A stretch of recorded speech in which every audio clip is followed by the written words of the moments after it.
he talks about his story where he's like, when he was a sophomore in high school, he got his number called for a playoff game against this school, and he realized he was facing like this All-American, like this really good team, and he went out to play, and the dude straight like ran him over, like wrecked him, and he was terrible. And he said it was an eye-opening experience for him because at that point he was like, I didn't practice as if I was a starter. He said if I would have practiced as if I was a starter when my number was called, I would have been ready. That's a good point. I like that. Let's and so it was so good. And he was like, work as if you're in the position that you want next. Prepare yourself really now for what you want in the future, because therefore if you do that, then when God calls you up, and kind of I think of even like a minor league baseball player, it's like you're playing to try and get to the pros. And so therefore you want to play to the best of your ability. So when you're called up, you're like, okay, I'm ready.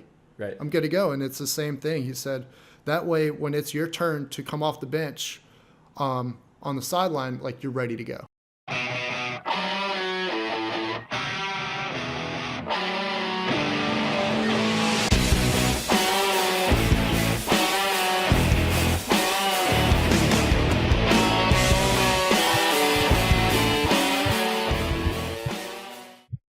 Well, welcome to Generation Giants podcast. My name is Kyle, and I'm with my friend Brandon McCain, one of the big-time leaders at my church, Seacoast Church, taking on a new role actually with middle school. And it's good to have you on the show today, man. How you doing? Thank you for having me. It's great. Great outside, great weather. Yeah, good. Dude. Early November, and we're talking about surfing. Are you going to go surfing this afternoon? It depends on waves. I actually haven't checked the report lately because I have a few weddings that I've been going to. One last night and then one on Sunday, so I haven't necessarily had much time to do that. Yeah. You got to get out there, man. I know. I need to. Is there a certain time of the year that surfing's better? Winter is actually better. Really?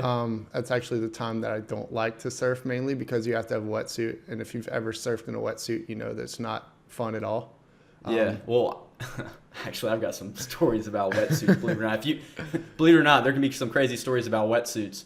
But actually, even before we get into surfing, before we get into anything, we're going to be talking about leadership today. So before the show, you were telling me about a really awesome book that you read that's influenced you, influenced your leadership, as you influence other students, and you've poured into hundreds, maybe even thousands of students. I mean, if you include, preaching from a stage, talking from a stage, and all that. And so leadership is really key in your life, which I love yes, leadership. Sir. Leadership is your way of giving back. And so we're going to be talking about a book called H3 Leadership. Let me make sure I get this right. Be humble. Next one. Stay hungry. Stay hungry. And always hustle. And always hustle.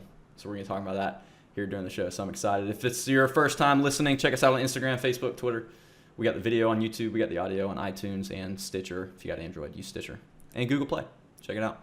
Got it on everything. So yeah, surfing, so wetsuits. So I didn't know there was a difference between surfing wetsuits and like triathlon wetsuits. Because I do triathlon, you do surfing, so we kind of represent two different spheres there. I did my first triathlon in a surfing wetsuit. It was awful. It was the worst idea ever.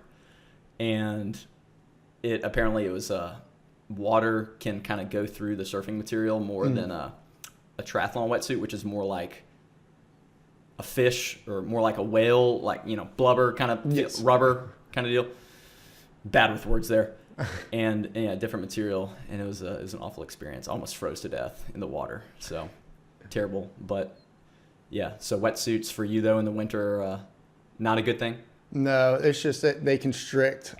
I'm tall and lengthy, and so therefore, like being 6'2", having a long wingspan, I don't like to necessarily have my body constricted, and so therefore getting in a wetsuit, especially since you have to have it tighter on your body, it's not very fun to try and squeeze in there. Yeah, and let me just point out too, you're 6'2" now. You were telling me earlier you were 4'11" when you were going into ninth grade. Yes, I was. What were you eating? I have no clue what kind of miracle, something or another, did you do to jump up to 6'2"? Because I know I would have liked that. If I can still get on that game, I'd like to. And I know some students would like to get on that too. How do you jump up to 6'2"? I have no clue what I ate because when I was in high school as well, I tried to get bigger, and so I tried to gain weight and did about a month when I was a sophomore of eating everything that I could for about a month straight of everything, peanut butter crackers, peanut butter and jelly sandwiches every day, everything I possibly could. And I actually, at the end of the month, lost like 5 pounds. I don't know how it happened. I tried. You got to watch more TV. I tried to gain weight. I tried to do everything. Television is key to gaining weight. Couches, a really comfy couch. Being unemployed, that can help, I think. Probably. Just kind of not moving around. Yeah. I would have loved to be 6'2". So that's great. Got a long wingspan. Yes. It means you have to buy more clothes, though, pretty often. Well, with broad shoulders as well, since I have very broad shoulders, I have to size up. You're just an all-around beast. I don't know about all that. I do have to size up shirts, though, because of my shoulders. Yeah. Because the sleeves don't fit. The darn sleeves don't fit. I know. It's just I prefer tough. to get the baby gap sleeves. It makes me feel Maybe better. I just need to cut off my sleeves and just let it be what it is. We could change into tank tops for the second half. We could. More comfortable in tank tops anyway. So Cool. So surfing, man, you're like a surfing pro. You work at a surf shop. yes, I do. And you worked at a couple surf shops. So when I tried surfing in high school, I just couldn't really get it. What are some of the keys to getting good at surfing? How'd you even get into surfing and get good at surfing? So before I moved here, I moved to Charleston going into my freshman year of high school back in 2006. But I used to live in Atlanta, right near a lake, outside of Atlanta in Dallas, Georgia, of all places. It's in the middle of nowhere, but it was about 30 minutes away from a lake, and I wakeboarded a lot. And so getting good at wakeboarding when I came here, it wasn't as easy to wakeboard here because a lake's flat, the ocean is not as much. And so therefore I was like, I might need to find a new water sport to try.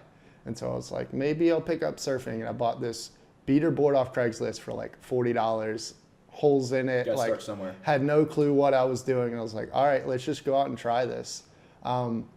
So when I think the key a lot of times, especially for beginners, is just having a bigger board, a wider board.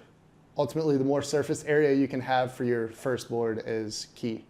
And what size was your first board? My first board was a 6'6", so it wasn't as tall as I would recommend for most people, but it was like 23 or 24 inches wide, which is pretty wide for a surfboard.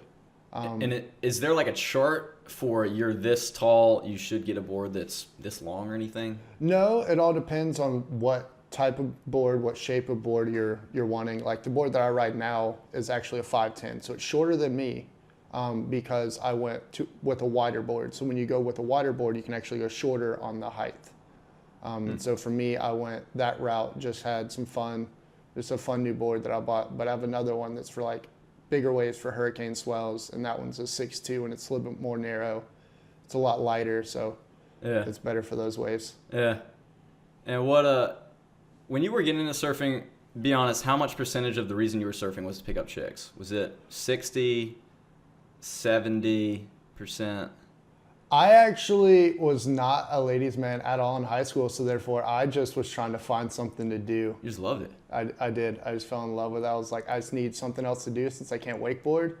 But Then the ladies saw your talent. yeah, they were like, Naturally, wow. it just happens. It just naturally happens until you ride a wave.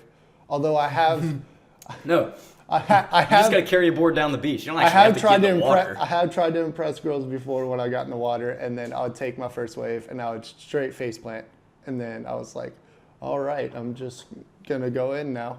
I mean, let's be honest. If you want to impress a girl on the beach surfing, you probably need to give her some binoculars because you're way out there anyway. So Yes, you are. That could be the first step, though, in the pickup process for You surfers. could. Hey, girl, you're going to need these in a minute. Yeah. And then just, There you go. Hey, Get can after you it. record me while I'm surfing? yeah. Hey, girl, you're going to want to get out your iPhone here in a minute. There you go. That's it. That's it. So yeah, I would say a lower percent actually Mm. for me. Wasn't necessarily picking up girls, wasn't a ladies' man, but I was like, I just need something else to do Yeah. since I can't wakeboard. So Where did you say you were from? I grew up in Kennesaw, Georgia, and then moved to a place called Dallas, Georgia. It's out in the Okay. middle of nowhere. It's probably about 30 minutes to an hour south of Rome. I zoned out for a second. Thought you said Dallas, Texas. Okay, No, so there's Dallas, Georgia. There's a Dallas, Georgia. Ladies and gentlemen, there's a Dallas, Georgia. Yes, it's out in the middle Brandon of nowhere. McCain once lived there once upon a time. Yes, and you know it's in the middle of nowhere when you have to drive about 30 minutes to the closest Walmart Oh, yeah. because you have a Walmart in every town. You know you're in the middle of Typically- nowhere when Amazon doesn't deliver to you. Yes, that's very true. No drones will come there. Definitely not. That is no flying zone. So yeah, so we were out in the middle of nowhere, Yeah, growing up riding dirt bikes, four-wheelers, and That's going fun. to the lake when we could. that's so cool. That's so cool. And so and then you moved here to Charleston. Yes. In high school, coming out of high school. What time did you move here? I moved here going in, finishing my 8th grade year. My parents were divorced, and so my mom still lived in Georgia. My dad moved here my 8th grade year to take a job. And so I had that decision to make. Do I want to change the scenery and move somewhere else and kind of be able to meet new people? And so I decided to go that route, fell in love with the beach, and I was like, I could do this. I could fall in love with the beach. I think I could picture myself living here. And so I moved. Said everybody here. ever. I moved here until I think the most frightening thing was when I walked into Wando for the first time. Yeah. Not knowing. It must have been kind of new at that point, right? It was. I knew one person in that school. You knew 0.003% of the school. Yes. And so walking in, the high school I would have went to in Georgia was probably about 1,000 people. And so walking into Still pretty big. Yes. And so walking into Wando with 4,000 students, I was like, I'm way in over my head. Yeah. I don't know tough. anyone. And so. Yeah, and that's a lot of student stories, Oh, yes. Walking into a big school. My high school was only 600 students, so and I consider myself pretty blessed. Great school here in Charleston that I went to. But yeah, a lot of schools now, they're going toward, the school organizers are going to that mega school model with tons of students. For some, it's kind of fun, I think. But it all depends on if you're there. challenging. If you're there for a while, I think it's. Yeah. Like if you've grown up there and you've went to elementary, middle school with people and you know people, it's great. But for the new students, I feel like it's the scariest thing in your life. Yeah. And so let's then also get into your leadership path a little bit. So you came here to Charleston in 9th grade. Probably a challenging time for anybody being in 9th grade, but moved to a new place. Students always have challenges. And then eventually you got plugged into, I guess, Seacoast Church, maybe to some other churches, and you got plugged into being, an intern, student leader, and all kind of stuff. Kind of walk me through a little bit of your path in leadership there. So my path, I grew up before kind of moving here and before coming to Seacoast. I was one of those, as our pastor at Seacoast Church, Greg Surratt, said, it's like the Christmas and Easter Christians. That's the only times that we came were Christmas and Easter. That's just because that's what everybody did. And so, but I didn't know necessarily what a life for Christ looked like. Didn't necessarily know what it meant. And so for me, I had no idea of what that meant until probably later on in my freshman year, early sophomore year. I had a friend who he started being my friend. He knew that I knew no one. And later on, come to find out, he went to Seacoast. He was in the student ministry there. And he was your age? Yes, we were the same age. We were in the same grade. Gotcha. And what did he do? Just kind of invite you over to his house or something? So back then, we had a weekly service. And so he invited me for about 6 months straight. And I would tell him no every week. And so it was a story of just a persistent friend who didn't necessarily want me to come to church to be a number, but wanted to see my life changed. And so, because you're not going to tell somebody and ask somebody for 6 months straight to come to church if you're not genuinely going to care about them. Yeah, and that takes a lot too, just being persistent for other people. It's huge. Whether they're your friend or they're just someone from a distance. Because there can be things that you don't want to invade someone's space. Like some people might take offense maybe to being invited somewhere for 6 months. But I don't know if that's necessarily right. Like just because someone invites you somewhere, just keep telling them no. You don't have to get all fussy about it. Oh, yeah. But there's an element of big persistence there. Not just like persistence like trying to win, like give myself a feel-good feeling, but being persistent on your behalf, I think. No, and it all started, it wasn't kind of he didn't, as soon as he started to be my friend, it wasn't like the first week he was like, okay, let me invite you to church. He started to begin that kind of friendship with me. And then later on, once we built that friendship, that's when he started inviting me. It wasn't right away. Yeah, right. I feel like that's why it meant more, and he was actually able to be persistent without me kind of getting upset or getting frustrated because we did have that friendship. And the story of him bringing me to church was just hilarious because I told him no for so long. He was like, I'm going to drag you to church one of these days. And I was like, no, you're not. It's not going to happen. And so he would always come over to my house and we would hang out. And so back when we had a Wednesday, he just came over to my house, knocked on my door. Of course, my parents knew him, so let him in. And he just dragged me out of my room. And I was like, what in the world is happening? And then my parents were like, whatever, it's fine. He's your friend. We're not thinking anything of it. And he just kind of grabbed me. He said, you're coming to church with me. And I was like, okay. And it was all connection based, because at that point in time, me being from Georgia, I'm a huge Georgia Bulldog fan. So for any of you Gamecock fans out there, I'm sorry. It's okay though. We still love you. You got the big game today? Today at 3:30. Well, is it really a big game? For them, it might be. For them, they could do something amazing. It's like, but I saw the point spread. It's like 23.5 point favorite. Yes, it is. Well, so we'll see. So you're saying there's a chance? Yes, Gamecock there's a 1 in a fans. million chance. So you're saying there's a chance?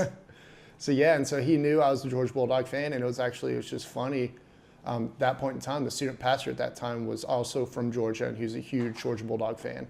And so I had no clue. And so I kind of met all of his friends at church. And at that point in time, I was still trying to figure out who my friend group was, had no clue, kind of still slowly trying to gain friends, gain traction with that. And they just kind of welcomed me in as a family. And after service, like the first thing he did, he was like, "You have to meet this pastor." And it was Pastor Ernest Smith at the time was a student pastor, and he just invited me. He just kind of brought me right up to the front and was like, "Ernest, this is a new kid from Wando that I met. I've kind of been hanging out with him, and he's a huge Georgia fan." And me and Ernest sat after service and talked about Georgia fan. Just talked about Georgia for... You Georgia fanboyed all over the place. Yes, we did. We talked probably 15, 20 minutes just about Georgia football. Like, something about football, man. It brings people together. It does. And so once that happened, like me not knowing anything of what a relationship with Christ looked like, I was like, all right, I don't know what this is about. I don't know what this is, but I have some people here who I have things in common with, so I'll come back. Yeah, and that's huge. Yeah, you don't just want to go, whether it's church or anything, you don't want to join a club where there's people that don't even like some of the things you like necessarily. You got to have some common ground, common interests. You know, so find people that you naturally gravitate to. It's not a problem. Naturally gravitating to people, you're not going to gravitate toward everybody equally. So and that was huge and integral in me being able to come to Seacoast, and from that, I'd say probably 2 or 3 months later, accepted Christ, and just kind of my trajectory, my life changed, because I was that whole time I was just searching for something more. I had no clue what it was, and I feel like my buddy at that time, his name was Ralph, and so at that time he just Ralph. Yes. I feel like I've never known anyone named Ralph except for in movies. Just make this was Ralph, the real deal. Yes, the it one was and a real only Ralph. And so he just invited me, and I could tell that I think he saw in me that I was longing for something more. I just kind of didn't know what. I was like, I'm here for a purpose. I just don't know what that is. And I was kind of searching for those answers, and that's why he kind of started inviting me to church. And I didn't know why, but of course, you never know why until you can look back and you see how God worked, and you're like, okay, I can see all the dots that connect. Things make more sense in reverse. Yes, they do. Yeah. And so it's just kind of looking back, it was cool, and never thought in a million years, if you were to tell me back when I was in high school, that I was going to be where I'm at today with my calling and where I'm at today, my heart for students, in all honesty, I probably would have laughed. I'd have laughed in your face. I'd have been like, no, there's no way a kid like me would be doing that. Yeah. Yeah. You're how old now? 25. 25. Yes. So I've known you for a little while, so I forget your age also goes up as my age goes up. Yes, it does. We're getting old. I thought you were like 22, maybe 23. No, I look 22 or 23. 25. Maybe 18. That's a good thing. That's a good thing. So yeah, it was definitely crazy. I had my heart set ever since I started surfing. My heart was like, I want to own my own surf shop. And just the whole story of the surf shop that I work at, Odyssey Board Shop, it's just it's a total God story, because like I wanted to own my own surf shop. I wanted to spread the love of Christ through the surf shop. And so I went to school for business and everything like that. God kind of closed the doors for schooling, and I was like, it's kind of at those points where you're kind of at the bottom and you're looking up like, all right, God, I don't know what exactly to do anymore. And that's when you kind of put students. I'd always been serving and helping out at the youth program there. And so I was like, I don't know. And I started doing internships with kind of youth ministry focus. And I was like, we'll see if this is kind of God's something he's called me to do. And at that point in time, when I started doing internships, that's when this surf shop opened. And getting to know the owner, Brian, and we just have a really close relationship, just a good relationship now. And he's a believer. I moved here from Florida. He goes to Seacoast. Okay. And so when I just kind of talked to him about his vision and his goal for his surf shop, it was very similar to the vision and just kind of passion that I wanted for the surf shop I wanted to own. Yeah. And so it's just kind of, at those times you can look back and it was like, okay, God, you closed that door so that somebody else could walk through it. Because you Right. had something else for me to do. And so it's just kind of cool that now I'm actually able to help work and do surfboard repair at the shop that kind of God allowed somebody else to open where we have the same passion. So it was a really cool story for that to happen. Yeah. Kind of looking back, you're like, okay, God, you can see more than what we can see. Right. And so when you repair boards, is it shark attacks? Is it octopus attacks? no, I actually have never repaired a shark attack board. What other I've attacks are there? repaired, there are, I guess you could say, phone attacks where somebody drops a phone on a board. I've fixed those holes before. Drops the phone on the board and makes a hole in the board? Yeah, sometimes. Some dense phones Yes. these young bucks have. I guess, or they're throwing phones at boards. I don't know. I guess they Let's may play get darts. angry. Hey, this is a good idea. Let's play darts with our surfboards. Do you ever make a surfboard with a design that's like a dartboard on the bottom? No, that'd actually be kind of cool. You'd probably get better business. You would. More people would maybe throw darts. It at their is. That's on. surfboards. Hey, Or phones. if you're listening and you want to throw phones at your board, just do it. Just come see me and I'll Brandon repair 'em. recommends it, and I'll he repair 'em. knows how to help. So yeah, I mean, He'll gladly help you. He'll give you a repaired board, and you will give him some compensation. Yes, that's how we work. And so I repair paddle boards, surfboards, just everything like that, from just falling off a car, falling off just off the wall in a garage, just normal wear and tear on boards, being able to, I've had to repair some where the front of the nose of the board has been broken because they got smashed into the ground when they fell off the board. I'm trying to picture that. Were they close to the shore? Yes, they were kinda closer how it- to the shore, and then as soon as they Gotcha. fell, the nose of the board hit the sand and snapped it. Gotcha. So- Does that happen more here just because the beaches aren't that deep? Sometimes it all depends on the tide and Yeah. the waves and Bunch how of they environmental form. factors I know Oh nothing yes, about. there's all kinds of You're like half things. of meteorologists. People who own boats and surfboards and wakeboards, they're like part-time meteorologists because they're Yes. always looking. We always at the have the tides. certain pieces that They've we got the always have to look apps. at. They know the weather. They know the temperature. They're on it. I'm looking at weather. I have about 3 different surf apps that I have on my phone. I also That's another avenue. You could be a part-time meteorologist. yes, just hey, You're like a jack of I'll all come help trades you out. here. You're gonna combine all your passions into one somehow. we'll figure out a way. Yeah. So yeah, it's going over there. I only do it on Fridays because over at Seacoast we work Monday through Thursday, and then of course Saturday and Right. Sunday, and so I have Fridays off. So I'm like, it's still a hobby and a passion of mine, surfing, and so fixing surfboards is just kind of another way to be able to fulfill that passion and just be able to have some fun and do a little side hustle. Yeah. Side hustle. It's all about it. Yeah. So- That's good.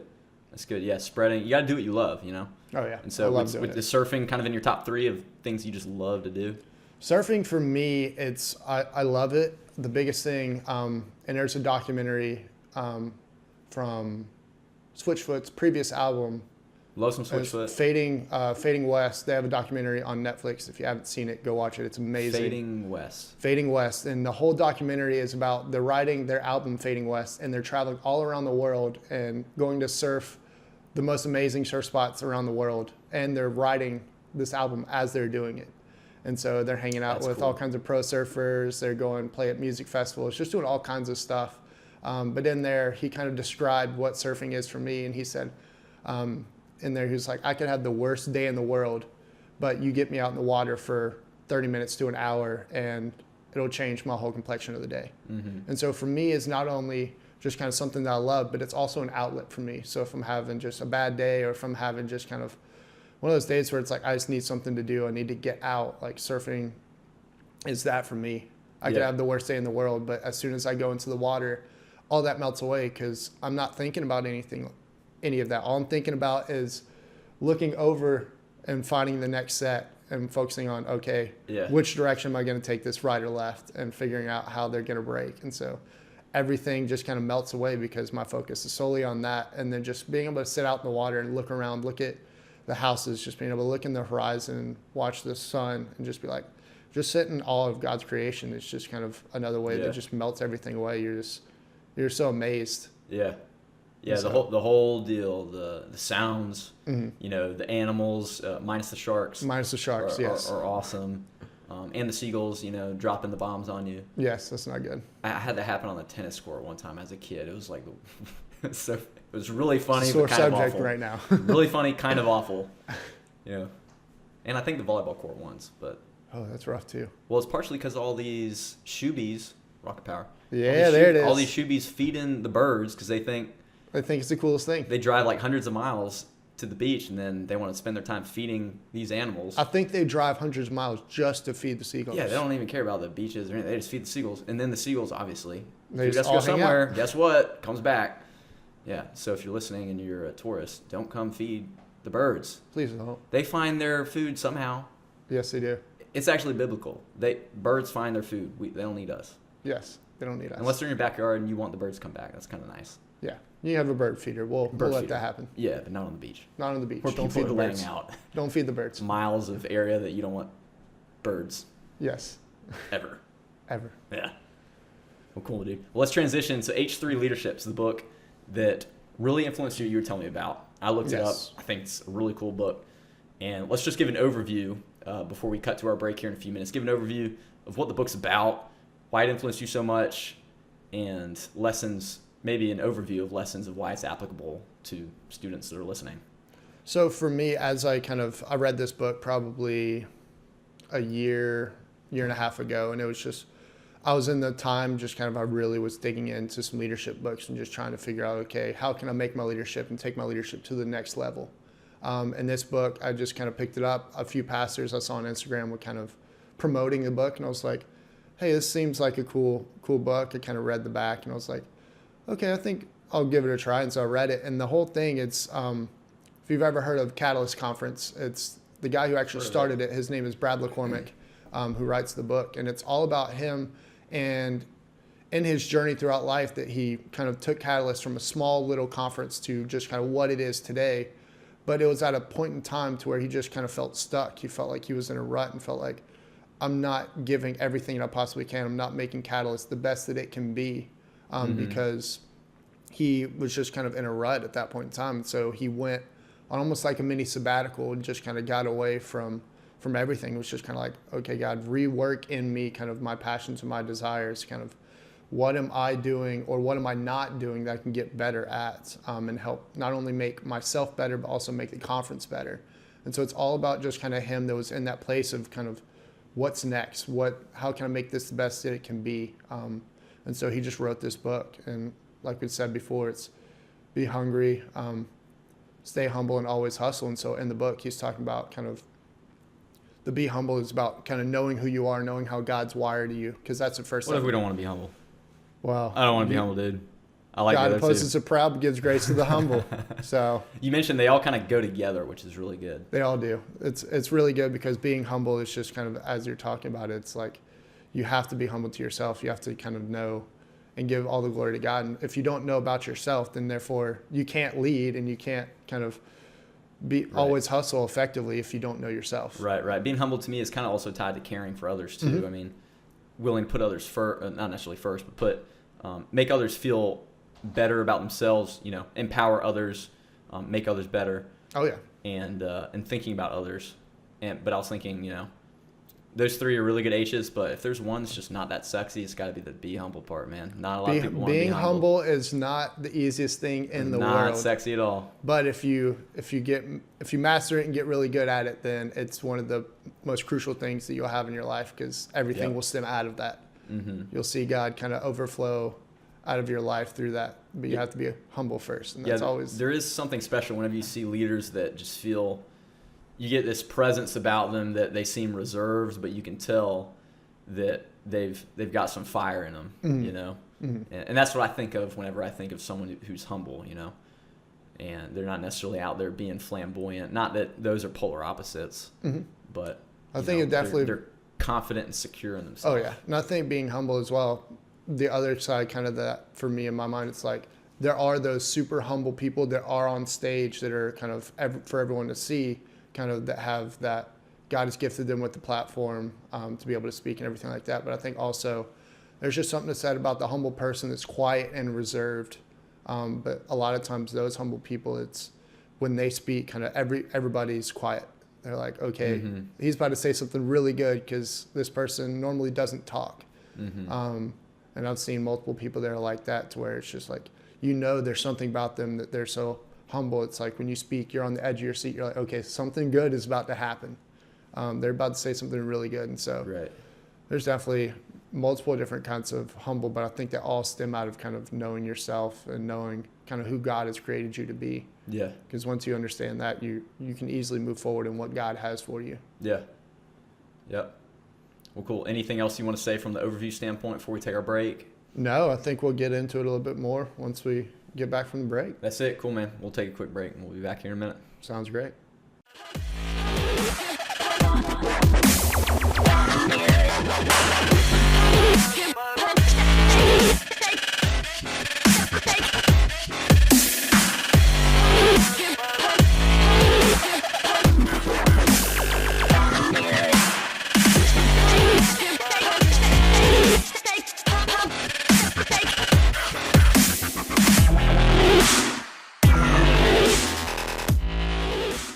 All right, and we're back. So let's continue. We were talking about being humble before the break.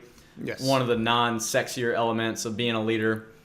And you even struck up a good point of, well, what if you don't think you're a leader? Well, everyone's a leader to some regard, which is a really important idea to embrace. But talking about being humble, it's critical to me, I think, and I want you to add, you have some good thoughts. It's critical to me, I think, because being a leader is all about trying to make others better, even eventually making them better than you. Oh, yeah. An insecure leader is someone who always wants to be better than the people that they're leading. Yes. Whereas the secure leader is always looking to make those that are leading even better than they are, and that takes humility.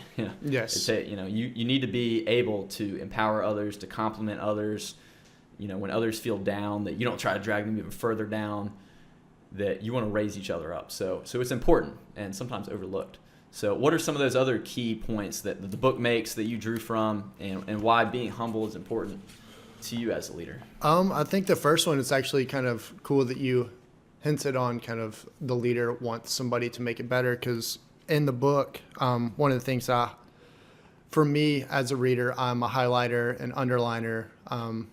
If you're not watching on YouTube, you should go check it out, and you can see I have markings all over my book of page markings. So important, yeah. And it takes a little bit more time. It takes does. a little bit more time when you go through it, but it gives you the ability, and years from now, you can go back into the book and go back and look at all the highlights and be able to stand out. It's almost like if you didn't underline it, did you really read it? That is very true. Kind of like if social media. Just like, yeah.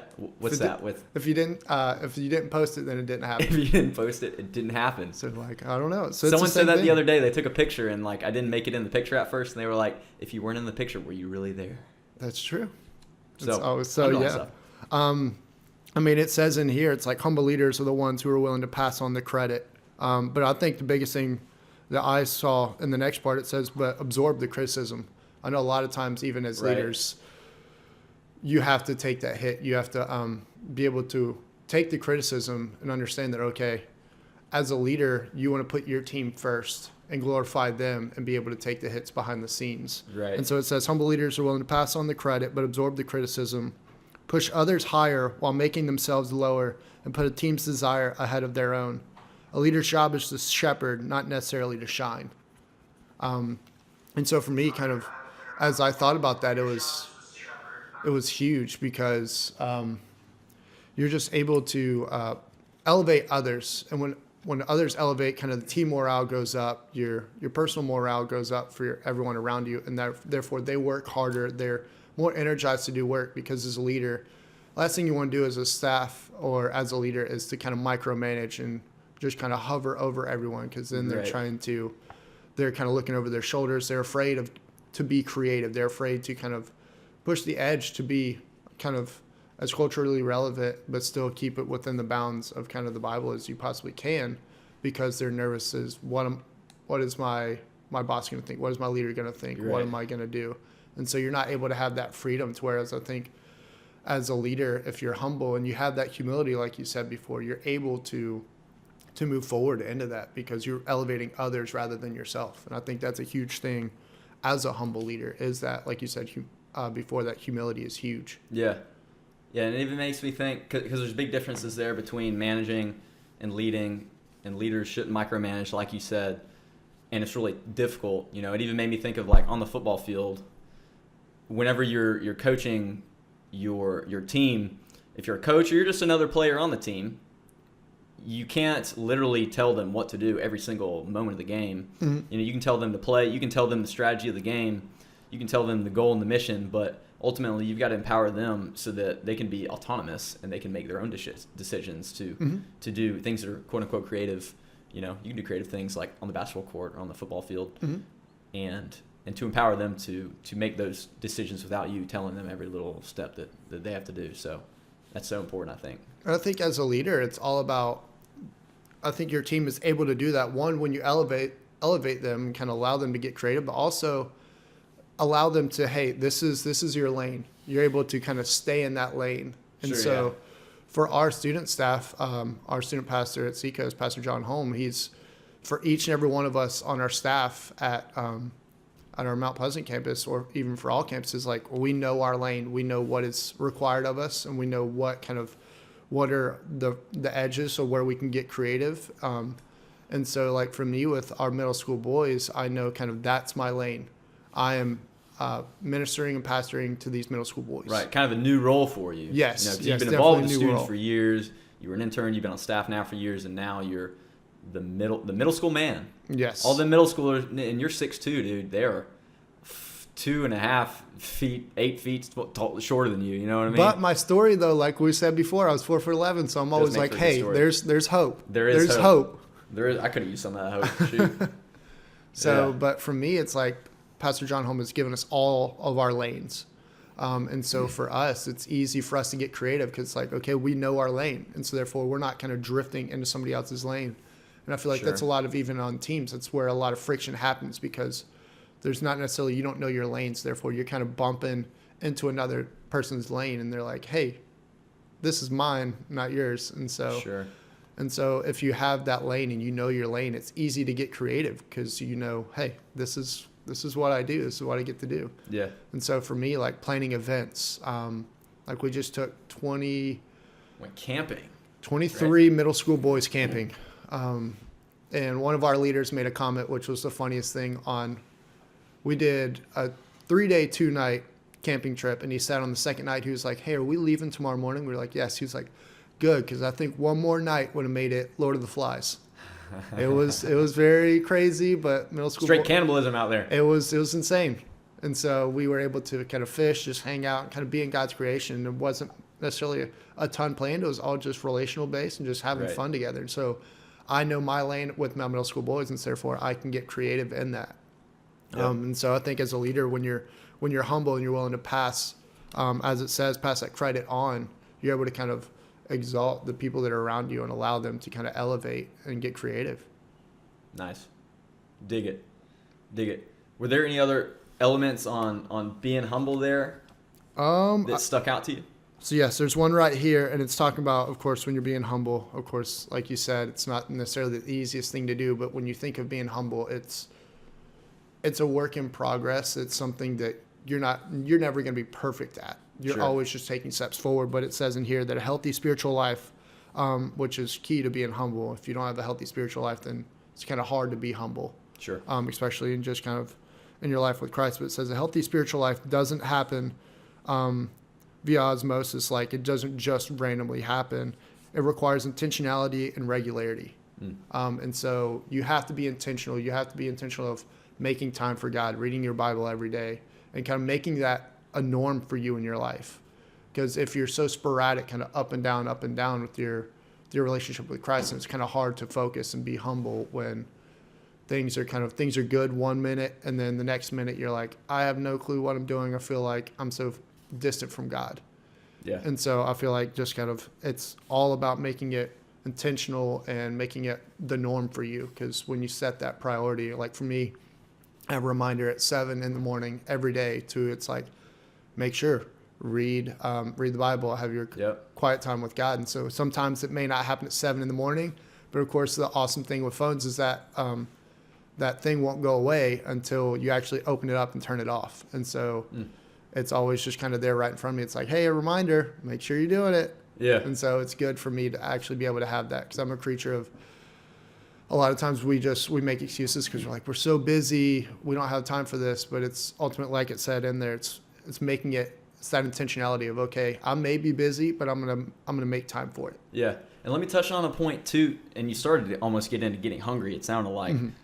But let me touch on there's a difference too between being confident and being humble. Yes. As in, they're not opposites. You know what I mean? Like, you should be confident. You should be secure in yourself. Mm-hmm. Being humble doesn't necessarily mean you let people walk all over you. No. You know, there's different words in our language with slightly different meanings. Like meek is a word that, you know, it's also like no one ever compliments you. Oh, I love you because you're so meek or anything like that. But, you know, it's another word that is generally positive, but it doesn't mean being not confident.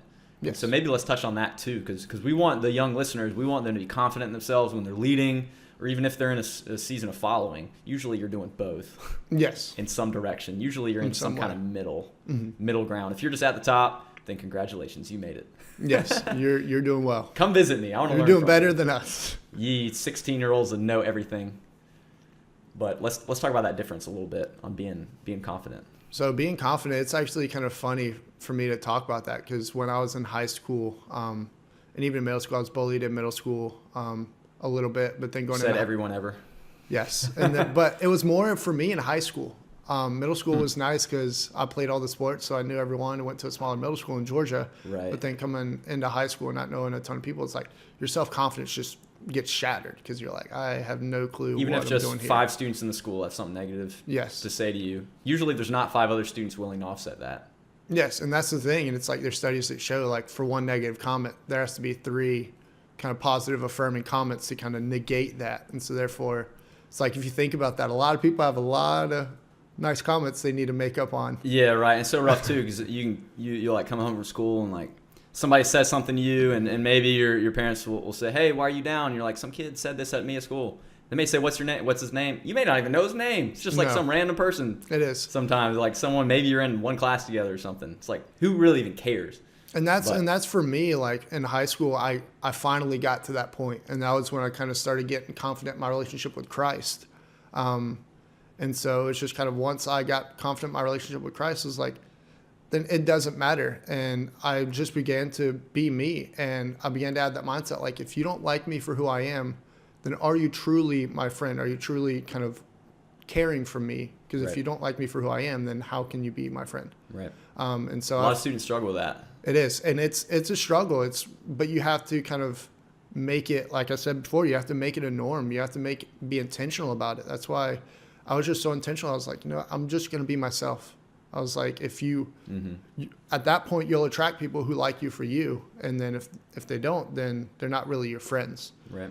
So I finally got to that point, and especially it was great because at that point in time, I kind of had the friends from Seacoast be able to come around me, and I had those solid group of friends that were around me, kind of my core group of friends. And I was like, they loved me for who I was. And so therefore I didn't have to change. I didn't have to kind of live this double life of, this is how I'm going to act around them. This is how I'm going to act around my other friends. And so it really just kind of, once I got confident in that, everything else kind of falls into place. You just have to understand, hey, this is how God created you to be. You don't need to be somebody else because somebody wants you to be that. You just need to be confident in who you are, and then everything else will kind of fall into place. You'll begin to have that self-confidence when you know, hey, I'm a son or daughter of Christ. Like, the God who created the universe is living in me. So therefore, like, why am I shy? Why am I being upset about if somebody is trying to bully me or anything? Yeah. Yeah. You represent, if you're a believer, if you're a follower, you represent this dude that did some pretty hardcore things. Yes. He died and came back from the freaking grave. Yes, he did some crazy phenomenal things. Yes. Pretty cool. So last words on being humble before we get into that, staying hungry. One thing as a last word that I would say on it, on being humble, if I can even remember the point I was going to make, I might have to swing it back to you. I had a really good point. And then I started thinking about being hungry. Started thinking about some pizza and ice cream. What's your last point? I think it was kind of the last point. And if you get the book, it kind of goes through different points of kind of being humble, and how towards the very end, it's talking about kind of being humble in your assignments and everything, kind of, because all of us, whatever calling kind of God has put on us, we have assignments that we have to do. But the biggest thing is it says in there, it's like you should love your assignment, not just endure it. I feel like a lot of times. That's good. Love it, not just, you should enjoy what you're doing. Yes. And then exactly what the next point that I put in the highlight is like, you should love what you do. And it's so true. It's like, there's always that saying that if you're doing what you love, then you'll never work another day in your life. Right. That you get up, you're so excited, you're at that point. And I think that's partially when you start to gain that confidence. A lot of that will fall into place when you're confident in your calling and who God has called you to be. For me, it was like knowing that, okay, God has called me to impact this next generation. Yeah, impact is big. And so not just lead as part of it, not just be a part of their lives, but impact. Oh yeah. The words you use can be important. The legacy. And so therefore for me, it was like, instead of this just being a job, it's a passion. It's what I've been called to do. And so therefore I love what I get to do. So therefore I wake up every day and I'm excited. Now the daily assignments, as it said, like I'm not a huge, like I'm a relational person. I'm not in the office kind of task work, but sometimes you have to do those assignments in order to fulfill that calling as well. So there's always things that you don't necessarily want to do, but God is like, okay, well, if you want this, you have to do this. You have to be faithful in the small things so that I can give you the big things. Yep. That's a great point. Great point. I remembered after you started my last point I was going to make. For being humble too, last thing I'll give some students, give some listeners is whenever people are calling you out on something negative, whether it's true, could even be a lie, one empowering thing you can do, and it's counterintuitive, is don't feel like you have to respond to it. Because whenever you respond, you validate the comment. It's really sometimes the best thing you can do and the worst thing you can do to them, the person kind of attacking or whatever it is kind of ignoring them. And maybe not even ignoring, but acknowledge it, maybe non-verbally, but don't acknowledge it verbally. So maybe keep that in mind too. No, and that's easier said than done. Because if you're a leader, you'll always get somebody that disagrees with your decisions, disagrees with what you're doing, and don't feel like you got to put out all those stinking fires. Especially as a student when there's 4,000 students at your school, and maybe not everyone necessarily just loves every little thing about you, because there's not. Yes, you have to pick your battles. You have to know which hills you want to die on. Yeah. And so it's like, if it's not that big of a deal, then why are you going to fight for it? Right. Like there's no sense crying over that spilled milk. Right. So that's good. That's good. Well, let's move to being hungry and staying hungry as a leader. And I'll open up a thought on it, in that oftentimes we have this goal of either graduating or getting this job or even getting a marriage or whatever, and we have this end result and we think that's the end. So being hungry, to even talk about it, is to acknowledge that there almost is no end. And as a leader, you always should be improving yourself, growing yourself. And I know the book talks a lot about it. What are maybe a few key points that you drew from staying hungry and how to do that as a leader? So I think the biggest thing is kind of, as it starts off, it even starts off this section with something that as a leader, you're like, oh, it kind of hits you back. So it's almost like starting on a down note, but it says in here, it's like, beware of your greatest strength. And as I started there, I was like, okay, this is not going the way I planned. Let's start with already. a counterintuitive note to pull people in. And so it's like, beware of your strength. Why? Because often the influencers, unguarded greatest strength is also his or her greatest weakness. And so therefore it turns into your greatest temptation. And so therefore it's like, your greatest strength may be public speaking, and you may be a gifted speaker. But therefore, if that's your strength and you're not kind of being humble with that strength, then you're going to get kind of that power struggle that you want to all the time. You don't want to do anything else other than speak, and it's all you focus on rather than the people and the relationships and why you're doing what you're doing. You're just focusing on that. And so it even started that, and it just kind of, that hit me right off the bat. I was like, am I being humble and the giftings that God has given me? So therefore make sure, okay, it's all about him, not about me. And so it's almost that dying to self. It's all about a higher purpose. And so, and so right off the bat, he's like, hey, kind of check yourself a little bit. And I was like, all right, that's one way to start it off. Before you wreck yourself. Yes, that's the very words true. of, I think I heard that in like Dodgeball, the movie. I think so. That's a great movie, by the way. Chickadee check yourself before you chickadee wreck yourself. Yes. Great movie, right? It's so great. I love it. And so it was like, it started off just like that, but it was really good. And kind of talking about, he goes on later on, and he's talking about kind of practicing as if you were kind of doing the job you want to do. And he talks about a story where he's like, when he was a sophomore in high school, he got his number called for a playoff game against this school, and he realized he was facing like this All-American, like this really good team, and he went out to play, and the dude straight like ran him over, like wrecked him, and he was terrible. And he said it was an eye-opening experience for him, because at that point he was like, I didn't practice as if I was a starter. He said, if I would have practiced as if I was a starter when my number was called, I would have been ready. That's a good point. I like that. And so it was so good. And he was like, work as if you're in the position that you want next. Prepare yourself now for what you want in the future, because therefore if you do that, then when God calls you up, and kind of I think of even like a minor league baseball player, it's like you're playing to try and get to the pros. And so therefore you want to play to the best of your ability. So when you're called up, you're like, okay, I'm ready. Right. I'm good to go. And it's the same thing. He said that way when it's your turn to come off the bench on the sideline, like you're ready to go. Right. And so that kind of, it stood out to me huge right there, was just kind of practice as if you're ready to go, live your life, and just work in the position that you want next. Yeah, And that's so so it's huge. It huge. reminds me of another good saying, something along the lines of, it's better to be prepared for an opportunity and not get it than to have the opportunity and not be prepared for it. Mm-hmm. You know, you might as well be preparing as if it's going to come. And oftentimes, if you do and you focus on it, it will come. You know, It will. It may not necessarily come on your time. Yeah, it may not Like come in your tomorrow. time. But the good thing is, if you prepare now and say it doesn't happen, you have that preparation already in your back pocket. So Yep. therefore, you're always ready whenever that does happen, whenever God's time is like, okay, now it's the time. You're like, all right, I've already prepared for it. I'm ready to go. Yeah. And so that was just kind of huge. And I'm a huge like analogy guy. So therefore, when he put it in football terms, it was like, I can completely understand Now I this. understand.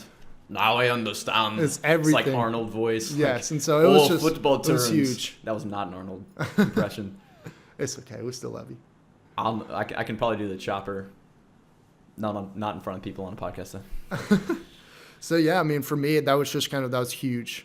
And it was just kind of practicing and preparing for what you want next in your life. Yeah. And I think of even if when you're in high school, is preparing yourself for the college you want to do. You have to put in the work. You have to put in the effort to be able to get there. If you want to be the best Christian that you can possibly be, you have to read God's word. You have to be able to pray. You have to care for others and stuff like that. So you have to prepare yourself. And if you have the end in mind, then you can look back and say, okay, these are the things that I need to do now in order to get me there. Yeah. And so that was just kind of huge and integral for me. But then also one of the things that everyone hates, but it's always so true, is he kept going on. He was, and it's in a whole section just kind of about stretching you and growing, and that you should set up goals. Love me some stretching. Yes. Oh, mental stretching. Okay. Mental No, I stretching hate as well. that. And he was like, just keep going and keep trying. It's kind of this section. And he's talking about kind of experience produces expertise. So you kind of learn from That's a good stuff like that. But then he says experience produces expertise. Yes. I like it. And so it also just kind of keeps you getting better. But then he goes on, he's like, rejection is not the end of your influence, but may actually be just the beginning of something great. And so for me, rejection, I mean, and I think it's our human nature. We don't like rejection.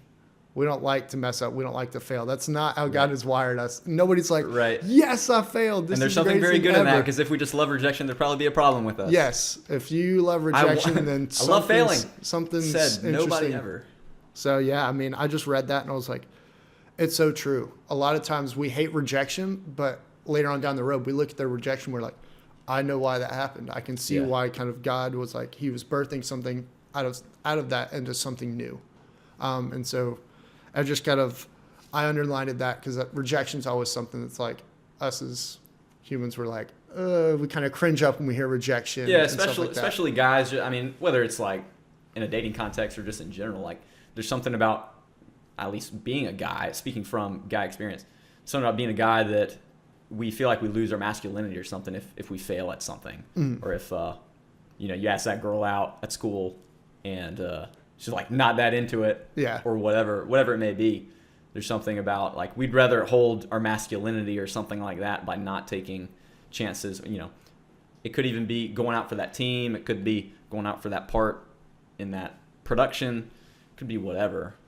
But definitely for me, putting away that fear of failing. Because if you fail, I mean, who really cares, you know? And it creates the best experience, like you mentioned.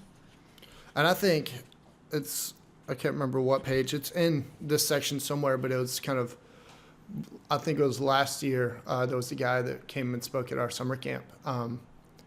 And his name was Ryan Leake. And This past year. Yeah. And Chasing Failure was his Chasing documentary. Failure. And so it was kind of, it goes along that same concept, which is like, what would you do if you knew kind of that you couldn't fail, that you knew that there was you wouldn't be rejected? Kind of, and that's a great question to find what you're really passionate about. What would you do if you knew you couldn't fail? And it's just, for me, I kind of thought about that, and I was like, ooh, what type of things would I pursue? Yeah. And stuff like that. And so it was just kind of, and I think for the listeners, it's great for them to kind of, if you want to grow and kind of figure things out, I challenge you, ask yourself that question and kind of really think about it, because things, God will be like, here's a ton of things, and it's like, he'll birth those huge God-sized dreams and passions into your life from that one question. Yeah, let's touch on maybe even that, maybe one or two things that we've done practically and personally that we've done when we've asked ourselves that question. You know, what are our dreams? What are the things that we're pursuing, or maybe even accomplishments that we've had? I mean, do you have a few examples? I think for me, it's definitely where I'm at today. Being able to pour in the lives of students, especially even public speaking and speaking to the students and at services, because listeners, if you don't know, I have a fear of public speaking. Like it. You've mentioned that, yeah. It completely like. Which you do it a lot. You wouldn't think. I do it now, and that's, I guess, the funny thing about God is that whole dying to self. It's like, okay, a lot of times whatever you feel like you're scared to death of and can't do, that's when God's like, you can't do it, but with me, you can do it. Right. And so therefore, it's like every time I go up to speak, I just kind of, it's one of the dreams kind of to be able to speak and pour into these students. It's a dream that God's kind of put on my heart. And so therefore, every time I go up, I'm praying and I'm like, God, allow this not to be my words, but your words. Yeah. And so for me, it's just kind of huge for me in that aspect of just kind of glorifying him and not letting kind of myself get in the way, and just giving him the glory. Because now that he's given me that dream, it's just kind of being humble in that and knowing that, okay, if I'm faithful with the little things, he'll give me more. He'll be faithful in that. Yeah, that's so good. And I'm thinking back to high school too. You know, it doesn't even have to be these epic dreams, especially when you're 15 or 16. I remember during one season in high school, I led a punt, pass, and kick competition at the school and raised money for the football team because we just needed funds for new equipment and stuff like that. You know, we weren't a very winning team, so I don't know. Just wasn't a lot of money in the program necessarily. So I remember no one told me to do it. I just had this dream and wanted us to do a punt, pass, and kick competition, and went out and bought some flags from Lowe's and laid out, you know, a football field and whatnot. And we did a competition. We raised some money. Now, it actually spanned a little longer than I wanted, and then a softball game happened. They pulled the flags out, and it was really annoying. But, you know, you get setbacks, minor details. Yes. But that was the thing. You know, I wanted to do something to raise money for a good cause, and we did it. And then, you know, from that, you know, even just wanting to play football in high school, you know, I had this dream and wanted to play football, and so I did it. Was I the best player in the world? Absolutely not. But it led me to more things. You know? Oh, yeah. You know, 3 years of playing a sport that maybe you've never played in your life, it's going to change not only your ability to play the sport, but it's going to change a little bit who you are and who you hang out with. So, you know, and then, you know, just moving forward, just elevating. You know, I wanted to go to the Citadel for college, and through some setbacks, I even got a letter after being accepted. I got a letter saying I was unaccepted due to some medical reasons. So that was a tough thing. And, you know, through some jumping hoops, was able to get back into the Citadel and somehow survived. And, you know, from that to wanting to do triathlon, Ironman, to just whatever it is, you know, you always need to be pressing toward something, having this vision. And those are all sort of seasonal visions. You know, certainly there's macro visions where, you know, you want to continue to pour into students. That's not just a seasonal thing. You know, you want to see lives changed. And I was actually able to be a part of, and it wasn't necessarily a calling that kind of God had on my life, or even just an idea that came out of my life. It was actually some of my friends who went to Seacoast when we were in high school. It was actually something that they kind of birthed from their passion for Christ and to want to see him impact was, if any of you go to Wando, the prayer at the pole that goes on there, that was actually, and I'm not saying this because it was like, I can see why I was only a part of it because they were my friends, but they were two of my friends that actually they started that. And it was during the presidential election when Barack Obama came in his first term. And it was just kind of everyone was arguing who they wanted to be president, who this and that. And so they were like, all right, God, what can we do to help? How can we help this kind of rally around as America. Everyone is all a million different directions. How can we help just kind of do what you want us to do? And so they had the thought of, you know what, we're just going to, and this was every Monday, we're just going to circle up. We're going to pray not only for each other, but for the school, for the country, and just all band together. And so they kind of, it wasn't there before. They worked through with the teachers, they worked through with the principal, and finally allowed that to happen. And so, and it all birthed out of just kind of, hey, there's some turmoil going on in the culture around us. There's a need. Some students had a vision on how to fill the need. And so they just kind of pushed forward and did through that. And it was, and so it's just kind of cool. I'll occasionally go and kind of pop in and be there when I can. And it's just kind of cool to see that even after they started that, our junior year, it was in 2009. Nice. No, 2008. Okay.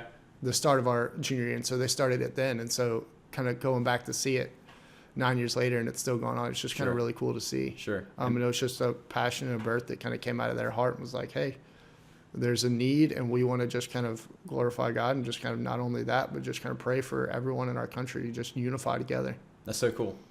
That's awesome, man. It was really good. Well, let's turn toward the last H then on hustling. Always hustle. That one's pretty sexy. Everyone likes to. Yes, always hustling. Hustle. That's it. Hustling, though, for me, it was a lot of, as for in the book, Brad Lomenick, he went through a lot of the hustling was all about kind of not necessarily doing life alone, not necessarily doing ministry alone, not doing kind of, in his case, Catalyst, his conference alone, and knowing that, hey, I can only take this to a certain place. And so as he kind of went through the book and went through Humble and Hungry, he kind of, what he realized is, okay, I myself can only take it to this point. And so he actually stepped back to allow others, as he said earlier, to allow others around him, his team around him, to shine more. And so now he still runs it. And of course, as we said before, takes the hits of any negative things that happen, but his team runs it. And so therefore, humbling was just, and hustling was all about partnering with each other because we're all in this together. And so just kind of partnering, and it says, like, even in here, it's when you work with others, your partners will recognize the potential flaws that you don't want them to see, and they'll suggest improvements you would have never thought of. And you'll bring skill sets and perspectives that you never saw. And so and he's talking about, hey, a lot of times when you work with a partnership and people, you begin to get different perspectives that you may not think of, because it's so easy for us to kind of be in our mindset and our track of mind when others are like, hey, have you actually thought about this? And so that's a huge thing that he wants in there, is he just kind of goes through partnerships and goes through just multiple different things that he goes through, kind of succession. I love the very last chapter is talking about succession. Like, you're always hustling. You're never going to stop hustling. But at some point, the hustle grind that you're in now, God may kind of drift you into a different hustle, and so therefore getting ready for someone else behind you to take your place, and having that just kind of hustling in that succession. And it's just really good. And kind of I think the biggest thing was he talked about it, and it was a habit of stick with itness is what he called it. And just kind of that when you're hustling, you get burned out. Like it's going to happen if you overburden yourself. And so therefore having that, instead of kind of burden yourself right now on the little things, he's like, hey, instead take a step back and look at as we said before, the finish line, where you want to go in mind. And therefore, if you take steps and make goals now, it's going to be easier, less overwhelming, and you're not going to burn yourself out because you're taking, instead of a huge, massive bite, you're taking little bites along the way. Yeah, that's a huge thing that I even do at work, breaking problems into smaller problems. Yep. And that's really how you set yourself up for success, especially in the quote-unquote adult world, is really seeing things, the logistics on how you get to where you want to go. And that'll really, they say planning is essential. Having a plan is not necessarily that important. You want to be a part of the planning process and then things will happen and the plan will have to change. But just having an idea of how much time it's going to take for this, like at work, whenever we tell them we're going to have this done by next Friday, like sometimes when we say that, we don't necessarily know how long it's going to take, so you got to take an inventory sometimes and use your time how you need to. So, but yeah, whatever you're doing, hustling at work, hustling at school, hustling on the field, hustling down in the garage gym, whatever you got to do, planning out too. I got a thing on my wall with, trying to plan out whether it's the Windler grid for powerlifting kind of thing. That's 531 series. You can look it up. Windler, whether I'm planning that out or planning out an endurance track to get to race day, kind of planning out and hustling toward it. So what were some other points that he makes about hustling? Hustling, he also he talks about there's multiple habits of hustling. Sure. And there's one like of 20 habits in the book, I think, yeah, right? There's a whole 20 chapters, and he kind of breaks it up into 6 or 7 each. And so one of the habits is all about generosity and how to, a lot of times when you try and put generosity and hustle kind of in the same sentence, that's not necessarily, it's almost like they don't meld well together. Yeah. Because how can you hustle but also be generous? And so, but it's talking about and I love the tagline for this chapter. It's just like, leave the world a better place. And so being generous with what God has given you, not necessarily, and a lot of times it talks about, it's kind of the capitalistic culture says the word generosity, and when you think of generosity, you think of money. Right. And that's like the first thing. It's like, generous. Okay, I got to give money. But it's also, I feel like a lot of time it just it says in here, a generous leader gives people what they truly want: knowledge, power, information, the praise, responsibility, and authority. Like those are other things you can be generous with. And so like even for the listeners that are younger, being generous with the time that you have with your friends, being intentional with that time, and just being able to, because when you have that, I'm a product of that generosity of time. Like if my friend wasn't generous with his time and hung out with me, I probably would have never came to church with him. Right. And so it's all and in that case, a lot of times you may not see those ripple effects that you make immediately, but when you get to heaven, you can look back and be like, wow, because I was generous with my time and I was humble and I did what God asked me to do. Like, look at what actually happened because I just did that. Right. Yeah. Moral there. Don't play Xbox alone. Yes. Don't play Xbox Play with alone. friends. Yeah. Share your Xbox. Yeah. Share it. Come bring it to my house. Xbox 12, whatever we're at now. I think we're 1X or something like that. 1X. Or maybe it's an S. Confirmation.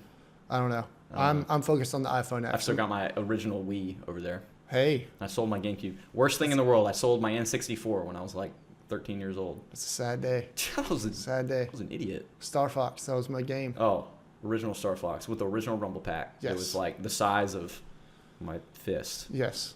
The old school now game it's consoles. like a little chip in the controller. I don't know if some of the listeners may know that, but it's okay. You can look up N64. This is You'll part be of amazed. critical education right here. Hydro Thunder. You may see the game at arcades, but it was actually N64. Back whenever controllers didn't automatically rumble, didn't automatically light up. Yes. And they were plugged in. So, yeah. Hustling. Just hustling. I think hustling's it's a word that, like, for us, it's just all, I think a lot of times when we think of hustling, we think of kind of a negative connotation.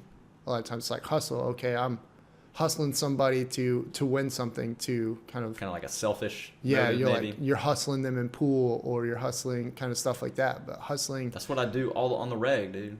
I'm terrible. Hustling that pool table every dollar at a time.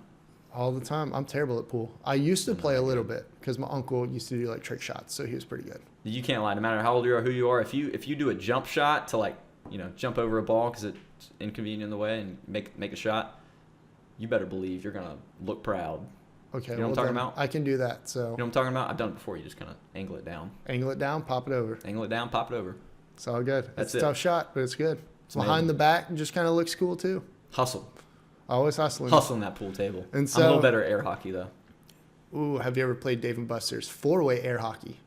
No. Yes. So if you're near Dave & Buster's, go there. Hopefully there's one in Myrtle Beach, so we can do that. Okay. There's a 4-way air hockey table. You talk about like stress out of your mind. that is it. 3D air hockey. It's like you're in the game. You got to bring a helmet. Yes. You're looking every direction. You're scared to death because you don't know what's happening. It's the most stressful but amazing game you've ever played. Oh my gosh. 4-way air hockey. I got to do that. Sounds like a formidable game for me. Yes, it is. Yeah, I used to kill that air hockey, dude. Air hockey is so much fun. Maybe you hustle on some air hockey. When I was a kid, I had one of these tables in my room that flipped from it wasn't air hockey, it was like table hockey. Flipped from table hockey to pool to like ping pong or something. I had one of those as well. If you're in middle school or high school, you got to get one of them tables. Because it's just convenient. You have everything in one. Right, yeah. You're like, why do I need anything else? If you don't have one, you're dumb. Yes. Although mine had it was a tiny one, so it had the tiny pool balls. It wasn't legit. It might have been that style, but I was so small at the time anyway. I didn't. You're like, notice. everything's so much bigger. Yeah, it's like normal. So that's true. I mean, I just think hustle is everyday grind. It's just kind of working. Yeah. And I even think about that kind of as my relationship with Christ, and even as my job. It's constantly working every day. Yeah. Working towards a lot of times when you think, and we've taught this in our student internship that we run over at Seacoast, it's like your relationship with Christ is kind of on a scale of 1 to 10. 1 is not knowing Christ. 10 is being absolutely perfect. None of us are going to be a 10. It's not possible because Christ is the only 10, so therefore we can't do that. Yeah, this whole Christianity thing is kind of like an oxymoron. It's like trying to follow someone that, we're never going to be exactly perfect. But he died so we could get as That's close. right. But that's the thing. Gospel. It's like we're on this journey, so therefore our job is to hustle every day. That if we're at a 2 or 3, our job is to hustle to try and get to a 4 or 5. Mm-hmm. And then when we're a 4 or 5, then when we kind of get into that, okay, let's hustle. Let's try and get to 6 and 7. Your goal is to try and get as close to a 10 as possible. You're never going to be a perfect 10, but I like to think, okay, I can get a 9.5 from me or a 9.999. It goes to the Vince Lombardi quote. You know the quote about excellence? He says, we're going to pursue perfection knowing that we can never attain it, but in the process, we will achieve excellence. Yeah. Pursue perfection. You'll never get it, but you'll obtain excellence.